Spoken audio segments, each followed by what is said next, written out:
L'initiative marocaine d'autonomie pour le Sahara, présentée en 2007, gagne chaque année davantage de soutien sur la scène internationale.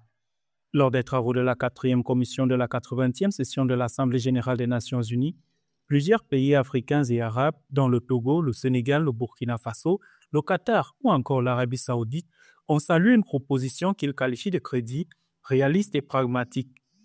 La Guinée équatoriale a également réaffirmé son appui, saluant une proposition sérieuse et reconnue par le Conseil de sécurité qui vise à garantir les droits des populations locales tout en renforçant la stabilité régionale. Ma délégation estime que l'initiative d'autonomie présentée par le Royaume du Maroc en 2017 constitue une proposition sérieuse et crédible, telle que l'a reconnue le Conseil de sécurité dans ses différentes résolutions pertinentes. Cette initiative nous offre une solution pour autonomiser la population locale, garantir ses droits, encourager sa participation active à la gestion de ses affaires internes, tout en contribuant à la stabilité de la région. Sur le terrain, la souveraineté marocaine s'incarne concrètement à Laayoune et Dakhla à travers un développement économique soutenu, des infrastructures modernes et un dynamisme social notable. Le Royaume a investi massivement dans des projets d'envergure tels que le port atlantique de Dakhla, la voie express Disney-Dakhla ou les centrales solaires et éoliennes.